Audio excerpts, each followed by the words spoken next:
آج بھی share market کی جال پورا بچھا کر کے ان یہودیوں نے رکھا ہے لوگوں. یہ فاقہ کش موت سے ڈرتا نہیں ذرا، روح محمدی اس کے بدن سے نکال دو. یہودیوں نے کہا تھا یہ بھوکا رہتا ہے، پیاسا رہتا ہے، موت سے بھی ڈرتا نہیں، فاقہ کش ہے، کفن لے کر کے گھومتا ہے. آخر کون سی چیز ہے جو اس کو خوف سے آزاد رکھی ہے؟ وہ کہتے ہیں صرف روح محمدی ہے اس کے اندر جو اسے بے خوف کرتی ہے. دو چیزیں میں نے عرض کیا، ایک خلافت، دوسری جہاد. مجھے آج کوئی روک سکتا نہیں ہے کیونکہ ہمارا ٹاپک خلفائے راشدین چل رہا ہے، اس لیے خلافت کو بیان کر رہے ہیں. ہاں کوئی اگر یہ کہے کہ ابھی تازہ پڑوس میں جنگ چل رہی ہے اور یہاں آپ خلافت کی بات کر رہے ہیں، میرے عزیزو یہ تو ٹاپک برابر اسی دن آ گیا ہے، اسی لیے ہم عرض کر رہے ہیں خلفائے راشدین کی بات ہے. ہاں لوگوں کو یہی تاثر جائے گا کہ طالبان برسر اقتدار آ گئے، افغان میں حکومت قائم ہو گئی اور ادھر خلافت کا بیان چل رہا ہے. یہ تو میچنگ ہو گئی، خلافت راشدہ کا بیان چل رہا ہے. اب میں یہ جو بات خلافت پر کہہ رہا ہوں اس کی وجہ بھی میں بتاؤں کہ آج پوری دنیا بھر کی میڈیا دیکھیں، اگر سرخیاں کسی بات کی لگائی گئی ہوں گی تو صرف افغانستان کی ہوں گی. تلاش کرو، سرچ کرو. کیوں؟ ارے میاں بہت ساری حکومتیں تختہ پلٹتی ہیں، دوسرا تخت آ جاتا ہے، دوسرا بادشاہ آتا ہے، دوسرا پرائم منسٹر آتا ہے، کبھی فوجی جنرل تختہ پلٹ کر کے حاکم بن جاتا ہے. لیکن اتنا واویلا نہیں ہوتا. اتنا واویلا یہاں اس لیے ہو رہا ہے کہ اب جو جماعت آنے والی ہے اس نے اعلان یہ کیا ہے کہ اب ہمارا پرائم منسٹر نہیں ہوگا، ہمارا امیر المومنین ہوگا. بس اتنے لفظ. میں نہ حمایت کی بات کر رہا ہوں نہ میں کوئی چیز، میں تو صرف تجزیہ کر رہا ہوں کہ اس لفظ سے بھی تکلیف ہے کہ اگر اسی طرح کی ایک اسلامی جماعت ویڈیو نے دیکھنے کے کہہ لیے دیا ہمارے چینل کہ کو ہم سبسکرائب امیر کریں. المومنین پکاریں گے جو ہمارا لیڈر ہوگا، سب کی نیندیں اڑ گئی ہیں، سب بے چین ہیں. اب ادھر ادھر حالات بکھرے ہوئے ہیں. میرے عزیزو، جن لوگوں نے یہ کہا تھا کہ ہم نے وہاں پر ویل ٹرینڈ آرمی رکھی ہے، 3 لاکھ کی آرمی ہے، ہم نے ان کو ایسے اسلحے دیے ہیں کہ دنیا میں ویسے اسلحے کسی فوج کے پاس نہیں، اور ہم نے ان کو ایسی تربیت دی ہے کہ پوری دنیا میں ایسی تربیت کسی کو نہیں دی ہے. یہ امریکہ کہہ رہا تھا اور یہ کہہ رہا تھا کہ 3 لاکھ کی فوج ہم وہاں چھوڑ آئے ہیں اور کوئی اس کا کچھ نہیں کر سکے گا. 8 دن میں دنیا نے پھر دیکھا مٹھی بھر جماعت میں وہ 3 لاکھ بھی داخل ہوتی چلی گئی. عزیزان گرامی، قرآن کہتا ہے کم من فئۃ قلیلۃ غلبت فئۃ کثیرۃ باذن اللہ. اکثر ایسا ہوتا ہے چھوٹی جماعت کو اللہ بڑی جماعت پر بھاری کر دیتا ہے. یہ تو حالات ہیں، یہ حالات ہیں زمانے کے. عزیزان گرامی، مجھے بہت دور جانا نہیں ہے، مجھے میرے ہندوستان میں رہنا ہے اور میں یہاں پر بات کروں گا. ہاں خلافت ہوتی کیا ہے اور خلافت کے لفظ سے دوسروں کو تکلیف کیا تھی. عزیزان گرامی، جس طرح پوری دنیا میں سسٹم آئے، میں آپ کو بتاؤں ڈیموکریسی یہ پہلے نہیں تھی.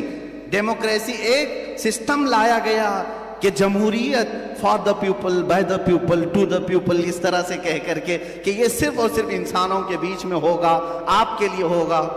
یہ لایا گیا، ڈیموکریسی لائی گئی.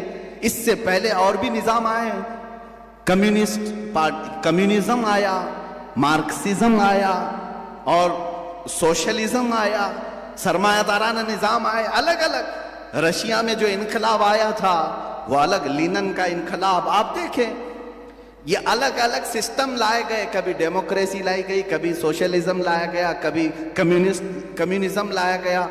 یہ سب سسٹم لائے گئے. دنیا نے اپنا سسٹم لوگوں پر تھوپا یا پھر پیش کیا، جسے ایکسیپٹ کرنا تھا ایکسیپٹ کیا. کچھ جگہ اپنا سسٹم تھوپنے کے لیے جنگیں ہوئی. رشیا کی بڑی جنگیں کس بات پر ہوئی تھی؟ لینن کے یہ نظریے کو وہاں پر نافذ کرنے کے لیے. امریکہ عراق پر اتنے بم کیوں برسایا؟ اسی لیے کہ ہم یہاں جمہوریت قائم کرنا چاہتے ہیں، ڈیموکریسی قائم کرنا چاہتے ہیں. ڈیموکریسی یہ امریکہ کا پوری دنیا کو بتانے والا ایک، اس کو اپنے آپ کی طرف سے، اپنی طرف سے تحفہ کہتا ہے، ایک جال ہے.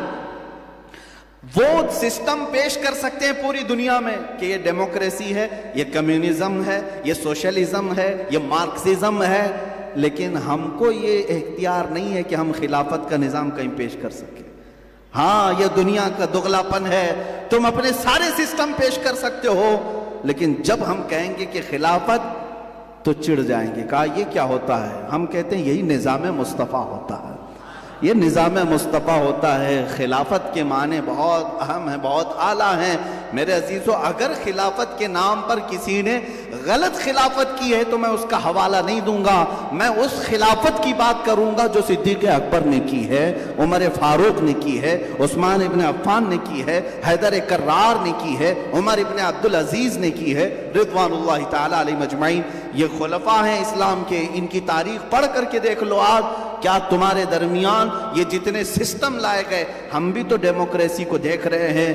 لاؤ عمر فاروق رضی اللہ تعالیٰ عنہ جیسا کوئی نگراں کہ رات کے وقت گشت کرتا ہو مدینے کی گلیوں میں، اور اگر کوئی بھوکا سو رہا ہو تو اپنے بیت المال میں جا کر کے بوریاں اٹھا کر کے خود آٹا اور گندم لے کر کے اس بیوہ عورت کے گھر جاتا ہو، روٹیاں پکا کر کے اسے کھلاتا ہو. کون ہے یہ نگراں؟ یہ خلافت راشدہ میں تمہیں ملے گا. اگر کوئی ایک بوڑھی عورت ہے، اس کا کام کاج کرنے والا کوئی نہیں ہے، فجر کی اذان سے پہلے اس کے گھر کے برتن دھونے والا، اس کے گھر کا کچرا جھاڑنے والا، اس کے بستر کو جھاڑ کر کے پھر اس کے گھر کو صحیح سلامت رکھ کر کے باہر جانے والا کوئی اور نہیں، خلیفہ اول صدیق اکبر تمہیں ملے گا. اور اگر تمہیں اصلاحات کی دنیا میں دیکھنا ہے، اگر مدینے والے پانی کی قلت سے جوجھ رہے ہوں، اپنا مال اگر لگا کر کے لوگوں کے لیے فری پانی کوئی مہیا کراتا ہے، وہ خلافت راشدہ کا عثمان ابن عفان ہی ہوتا ہے. یہودی جب غلہ ذخیرہ اندوزی کر رہے تھے، آج بھی کرتے ہیں، آج بھی کرتے ہیں. یہی تو سارے نظام دیکھیں. اگر چاول کی کمی ہو گئی، سب گودانوں میں جمع کرنا شروع کر دیے، اور جو چیز مارکیٹ میں کم ہو رہی ہے بڑے پیسے والے اس کو اندر کرنا شروع کر دیتے ہیں، اور کمی ہو جائے اور کمی ہو جائے، اس کے بعد 10 روپے کی چیز 100 روپے میں بیچیں گے. یہ شریعت نے حرام فرمایا ہے. لوگوں کی ضروریات کا استحصال کرنا، مال کو ایسے جمع کرنا کہ قحط آئے تو زیادہ داموں میں بیچنا، حرام ہے یہ آمدنی. آپ کو پتہ ہے مدینے میں ملک شام سے غلہ آیا تھا، اور یہودی صبح صبح جا کر کے مدینے سے پہلے ہی وہ غلہ خرید لیتے تھے اور لا کر کے سٹاک کر لیتے. پھر ہفتہ بھر کے بعد جب لوگوں کو غلے کی ضرورت ہوتی تو 10 روپے کی چیز 50 روپے میں بیچتے، خوب نفع کماتے. آج بھی شیئر مارکیٹ کی جال پورا بچھا کر کے ان یہودیوں نے رکھا ہے، لوگوں کو دام فریب میں پھنسانا، کریڈٹ کی دنیا میں قرض اور سودی قرض کے نظام میں لوگوں کو پھانسنا، یہ سب ان کا ہی نظام ہے. مدینے میں بھی یہی کیا تھا انہوں نے. جانتے ہیں ان کے سودی نظام اور ان کے ذخیرہ اندوزی کے نظام سے اگر کسی نے نجات دلایا ہے تو وہ عثمان ابن عفان ہے. کیا کیا تھا حضرت عثمان؟ ان سے بھی پہلے 2 منزلیں پہلے جا کر وہ ملک شام کے قافلوں سے سارا مال خرید لیتے، اپنا پیسہ لگا کر مدینے میں لے آئے. یہودیوں کو پتا چلا کہ عثمان نے پورا مال خریدنا شروع کیا ہے. آئے، کہا عثمان تم لے چکے ہو، ہم کو بیچ دو، فائدے میں لے لو جتنا چاہے. آپ نے پوچھا کتنا بڑھا کر کے دو گے؟ کہا جتنے میں تم لیے ہو اتنا ڈبل ہم دیں گے، ڈبل ہم دیں گے. اگر تم 100 میں لیے ہو تو ہم 200 دیں گے، آپ دے دو. حضرت عثمان نے کہا اتنے کم فائدے میں نہیں بیچوں گا، اور بڑھا سکتے ہو تو بڑھاؤ. انہوں نے ڈبل کی بجائے ٹرپل کر دیا، 100 کی چیز 300 میں دے دو. آپ نے کہا نہیں اتنے میں بھی نہیں، اور بڑھاؤ. ان یہودیوں نے 400 کیا، آپ نے کہا نہیں اور بڑھاؤ. انہوں نے 500 کیا، آپ بیچنے کو تیار نہیں تھے. یہودی پریشان ہو گئے. 2 دن تک بھاؤ تاؤ نیگوشیبل چلتا رہا، نیگوسیشن چلتا رہا. اس کے بعد پھر یہاں تک آ گئے کہ 10 گنا قیمت دینے کو بھی تیار ہو گئے. حضرت عثمان نے کہا نہیں میں اس سے بھی زیادہ. وہ کہنے لگے کہ تمہارا دماغ خراب ہو گیا ہے، کوئی اتنے مال کو 10 گنا میں کوئی خرید سکتا ہے؟ جاؤ بیچنا ہے تو بیچ لو، اس سے زیادہ کوئی تمہیں نفع نہیں دے سکتا. دوسرے دن حضرت عثمان غنی رضی اللہ تعالیٰ عنہ مسجد نبوی آئے، فجر کی نماز کے بعد عام اعلان کیا فلاں میدان میں غلہ رکھا ہے، مومنین کو جتنی ضرورت ہے سب وہ غلہ لے کر کے چلے جائے. صحابہ کرام میں اعلان ہوتے ہی پورے مدینے کے لوگ آئے اور غلہ اٹھا کر کے خود اپنی ضروریات کے مطابق لے کر چلے گئے. نہ کسی سے پیسہ، نہ کسی سے کوئی چیز معاوضہ، کچھ نہیں. شام میں یہودی بھڑکے ہوئے آئے، کہا عثمان ہم نے سنا کہ تم نے مال دے دیا سب کو، کیا کیا تم نے یہ؟ کہا میں نے بہت نفع میں بیچا. کہا کتنے میں؟ کہا میں نے 70 گنا زیادہ نفع میں اپنے اللہ کے ہاتھ بیچ دیا. السلام علیکم ناظرین، لگی ہیں تو لائک کریں، شیئر کریں، اور اسی طرح کے اسلامک ویڈیو دیکھنے اور سننے کے لیے ہمارے چینل کو سبسکرائب کر لیں، اور بیان اچھا لگا ہو پارٹ 2 کے لیے کومنٹ ضرور کریں۔ جزاک اللہ خیرن جزا۔ السلام علیکم ورحمۃ اللہ وبرکاتہ۔